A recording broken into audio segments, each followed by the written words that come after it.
નમસ્તે વિદ્યાર્થી મિત્રો, આજે આપણે ધોરણ 11 મનોવિજ્ઞાન વિષયના પાઠ 6 સ્મરણ અને વિસ્મરણ એ પાઠમાં અગાઉના વિડીયોમાં આપણે સ્મરણનો અર્થ, ત્યારબાદ સ્મૃતિના તબક્કા અને જે સ્મૃતિ છે એના લાંબા ગાળાની સ્મૃતિ, ટૂંકા ગાળાની સ્મૃતિ, સાંવેદનિક સ્મૃતિ એવા પ્રકારો એના વિશે ચર્ચા કરેલી છે. ત્યારબાદ આ વિડીયોમાં આપણે લાંબા ગાળાની સ્મૃતિ અને ટૂંકા ગાળાની સ્મૃતિ વચ્ચેનો તફાવત એ મુદ્દા વિશે ચર્ચા કરવાની છે. તો સૌપ્રથમ આપણે ટૂંકા ગાળાની સ્મૃતિ અને લાંબા ગાળાની સ્મૃતિ વચ્ચેના તફાવત પહેલો જોઈએ. તો ટૂંકા ગાળાની સ્મૃતિમાં માહિતીના સંગ્રહની અવધિ એટલે કે સમયગાળો 2 થી 30ની બતાવી છે. એટલે કે ટૂંકા ગાળાની સ્મૃતિની જે કંઈ માહિતી છે એ ક્યાં સુધી સચવાયેલી રહે છે, સંગ્રહ થયેલી રહે છે સ્મૃતિપટમાં, તો કે ઓછામાં ઓછી 2 સેકન્ડ અને વધુમાં વધુ 30 સેકન્ડ છે એ સચવાયેલી રહે છે.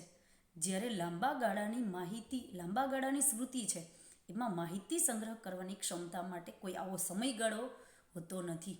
એ લાંબા સમય સુધી જ્યારે પણ આપણે એને યાદ કરીએ છીએ ત્યારે એ યાદ કરી શકાય છે અને સંગ્રહેલી રહે છે. એના માટે કોઈ આવો ઓછામાં ઓછું 2 સેકન્ડ કે વધુમાં વધુ 30 સેકન્ડ જેવો કોઈ સમયગાળો લાંબા ગાળાની સ્મૃતિમાં હોતો નથી. એટલે કે પહેલો તફાવત સંગ્રહ કરવાનો સમયગાળાનો કહે છે કે ટૂંકા ગાળાની સ્મૃતિમાં કોઈ પણ માહિતી છે, કોઈ વિગત છે, એને સંગ્રહ કરવાનો જે સમયગાળો, અવધિ કહેતા સમયગાળો ઓછામાં ઓછું 2 સેકન્ડથી વધુમાં વધુ 30 સેકન્ડ, જ્યારે લાંબા ગાળાની સ્મૃતિમાં આવો કોઈ સંગ્રહ ક્ષમતા માટેનો કોઈ આવો સમયગાળો હોતો નથી. એટલે કે લાંબા સમય સુધી માહિતી છે એ સંગ્રહેલી જ લાંબા ગાળાની સ્મૃતિમાં રહે છે. ત્યારબાદ બીજો તફાવત જોઈએ તો ટૂંકા ગાળાની સંગ્રહ શક્તિ સીમિત હોય છે. હવે ટૂંકા ગાળાની એટલા માટે જ આપણે એને શોર્ટ ટર્મ મેમરી એવું કહીએ છીએ, STM એવું કહીએ છીએ, ટૂંકા ગાળાની સ્મૃતિ એવું નામ આપેલું છે એટલા જ માટે, કેમ કે એની જે વિગત છે, જે કંઈ માહિતી છે એની સંગ્રહ શક્તિ સીમિત હોય છે. હવે મિલરના મત અનુસાર ટૂંકા ગાળાની સંગ્રહ શક્તિ 7 ± 2 હોય છે. વિશેષ પરિસ્થિતિમાં, એટલે કે જો વધુ પડતી કંઈ વિગતો યાદ રાખવાની હોય, જરૂરિયાત હોય, તો એના માટે જ્યોર્જ મિલર છે એણે સામૂહિકરણની પ્રયુક્તિ દ્વારા તેને વધારી શકાય છે. સામૂહિકરણની પ્રયુક્તિ જેના વિશે આપણે આગળ સમજાતા, સામૂહિકરણની પ્રયુક્તિ એટલે એવી કે જેના કોઈ પણ માહિતી છે એને સળંગે સળંગ એમ યાદ રાખીએ તો એની ટોચ કક્ષા 7 અંક સુધીની હોય છે. એના પછી આપણે યાદ રાખી શકતા નથી, અથવા તો યાદ રાખેલું હોય તો જે નવું શીખેલું છે એને ઝીણું શીખેલું છે ધક્કો મારે છે, આવું થાય છે. તો ત્યારે વિશેષ પરિસ્થિતિમાં, એટલે કે વધુ જો આપણે યાદ રાખવી પડે એમ હોય અને કોઈ, તો એના માટે સામૂહિકરણની પ્રયુક્તિ એટલે એને જૂથ બનાવી નાખવાના. દાખલા તરીકે માની લો કે આપણા ટેલિફોન નંબર છે એ 7 નંબરના હોય છે, જ્યારે આપણા મોબાઈલ નંબર છે એ 10 નંબરના હોય છે.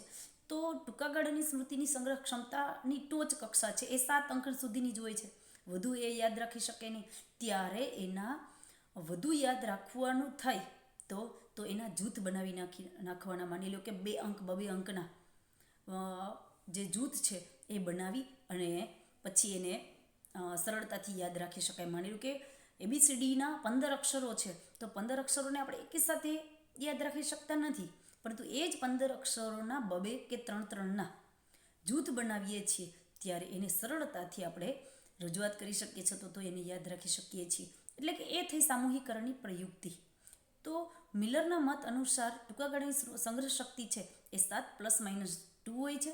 વિશેષ પરિસ્થિતિમાં જો જરૂરિયાત રહે તો સામૂહિકરણની પ્રયુક્તિ દ્વારા એને સંગ્રહ શક્તિ છે એ સામૂહિકરણની પ્રયુક્તિ દ્વારા વધારી શકાય છે. જ્યારે લાંબા ગાળાની સ્મૃતિ છે એમાં એની સંગ્રહ શક્તિ છે એ અમર્યાદિત હોય છે, એટલે કે એની કોઈ અમાપ છે.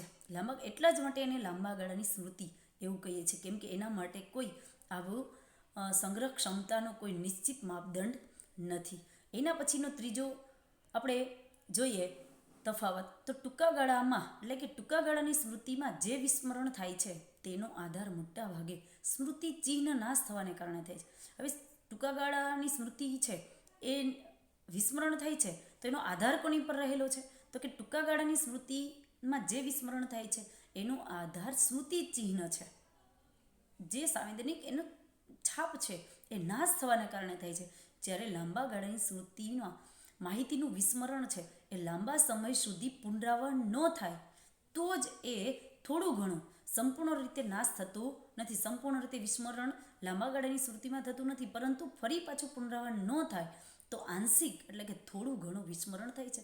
દાખલા તરીકે અહીંયા આપણે ઉદાહરણ આપી દીધેલું છે કે કોઈ શહેરમાં વર્ષો પછી જવાનું થતું હોય તો ત્યારે રસ્તા છે એ ભૂલી જ જતા નથી, પણ રસ્તા શોધવામાં મુશ્કેલી પડે છે. તો આ રીતે સ્મૃતિ ચિહ્ન નાશ થવાને કારણે લાંબા ગાળાની સ્મૃતિ છે એમાં પડેલી જે માહિતી છે, વિગત છે, છાપ છે એ સંપૂર્ણ નાશ પામે છે. જ્યારે લાંબા ગાળાની સ્મૃતિમાં માહિતીનું વિસ્મરણ સંપૂર્ણ રીતે થતું નથી, પરંતુ થોડું ઘણું છે એ પુનરાવર્તન ન થવાને કારણે થોડું ઘણું છે એ આંશિક વિસ્મરણ છે એ થાય છે. તો આ રીતે ત્રીજો તફાવત બાદ આપણે જોઈએ તો ચોથો તફાવત ટૂંકા ગાળામાં એટલે કે ટૂંકા ગાળાની સ્મૃતિમાં માહિતીનું પુનરાવર્તન ઘણી જ આસાનીથી અને આપમેળે જ થાય છે.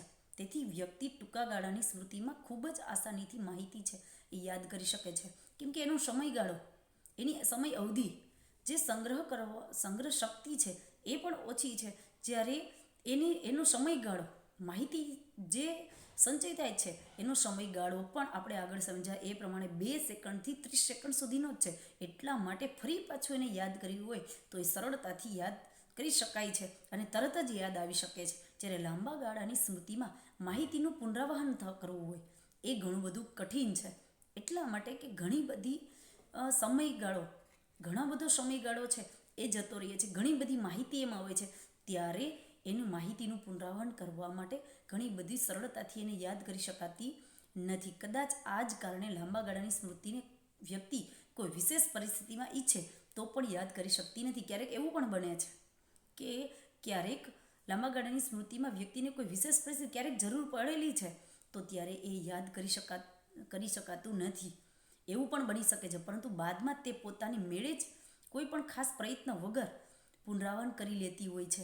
હવે આ ઘટના જ્યારે જરૂર હોય છે ત્યારે એ જરૂરિયાત હોય છે એ વિગત યાદ આવતી નથી. દાખલા તરીકે માની લો કે કોઈ પ્રશ્નનો જવાબ છે, અથવા તો ગણિતના આપણે દાખલા કે ગણતા હોય, અથવા તો વર્તુળ છે, આલેખ છે, આવું બધું, તો જ્યારે જરૂર છે ત્યારે એ યાદ આવતા ન હોય, આપણે શીખેલું જ છે, પણ છતાં પણ જ્યારે જરૂરિયાત છે લખવાની પેપરમાં છે ત્યારે યાદ નથી આવતું. ફરી પાછા એની એ જ આખું વર્તુળ આલેખ છે કે કોઈ દાખલો છે કે પ્રમેય છે, તો એ રચના છે એ બધી જ જ્યારે આપણે ફરી પાછું ક્યારેક અચાનક જ આપણને જે શીખેલું છે એવું આપણને યાદ રહી જાય છે. તો એવું લાંબા ગાળાની સ્મૃતિમાં થાય છે. જ્યારે ટૂંકા ગાળાની સ્મૃતિમાં એવું થતું નથી, કેમ કે એનો સમયગાળો છે એ ટૂંકો હોય છે. જ્યારે લાંબા ગાળાની સ્મૃતિમાં ઘણી બધી વિગતો, માહિતી છે એ સંગ્રહ થયેલી હોય છે. એટલા માટે એવું પુનરાવર્તન કરવામાં ટૂંકા ગાળાની સ્મૃતિમાં સરળતાથી પુનરાવર્તન થાય છે, જ્યારે લાંબા ગાળાની સ્મૃતિમાં સરળતાથી પુનરાવર્તન થઈ શકતું નથી. અને ક્યારેક બાદમાં એના પછીના સમયગાળામાં કોઈ પણ પ્રયત્ન વગર પુનરાવર્તન છે થઈ જતું હોય તો આવી ઘટનાને મનોવૈજ્ઞાનિકો જીભને ટેરવે સ્મૃતિની ઘટના, અથવા તો આપણે હૈયે છે પણ હોઠે નથી, આવું આપણે ગુજરાતીની કહેવત છે, એ હૈયે છે પડેલું સ્મૃતિપટમાં, પરંતુ એ આપણી નજર સમક્ષ છે આવતું નથી, અથવા તો આપણે એને યાદ કરી શકતા નથી. તો એને મનોવૈજ્ઞાનિકો જીભના ટેરવે સ્મૃતિની ઘટના, અથવા તો ગુજરાતી કહેવત પ્રમાણે હૈયે છે પણ હોઠે નથી, આવું આ રીતે પણ કહે છે. ત્યારબાદ પાંચમો તફાવત જોઈએ તો ચેતાતંત્રના શારીરિક પુરાવાઓ અનુસાર લાંબા ગાળાની સ્મૃતિ અને ટૂંકા ગાળાની સ્મૃતિ એવા 2 પ્રકારના સ્મૃતિ તંત્ર છે. હવે આપણા શારીરિક ચેતાતંત્ર છે, જે આપણું ચેતાતંત્ર છે એમાં જ લાંબા ગાળાની સ્મૃતિ અને ટૂંકા ગાળાની સ્મૃતિ એવા 2 પ્રકારના જે આખી વ્યવસ્થા સ્મૃતિ તંત્ર છે એ છે, જે અલગ અલગ નિયમો અને સિદ્ધાંતો દ્વારા નિર્ધારિત હોય છે. એના બંનેના જે ચેતાતંત્રની અંદર 2 છે, લાંબા ગાળાની સ્મૃતિ છે અને ટૂંકા ગાળાની સ્મૃતિ, આવા બંને સ્મૃતિ તંત્ર છે. હવે એ બંને સ્મૃતિ તંત્ર છે એ એના અલગ અલગ નિયમો અને સિદ્ધાંતો દ્વારા એ કાર્યરત છે, અથવા તો એ પ્રમાણે છે એ ફરી પાછું આપણે પ્રગટ આપણી સમક્ષ થાય છે, અથવા તો થઈ શકતું નથી. એ બંને અલગ અલગ સ્મૃતિતંત્ર છે. ત્યારબાદ હવે આપણે થેન્ક યુ વિદ્યાર્થી મિત્રો.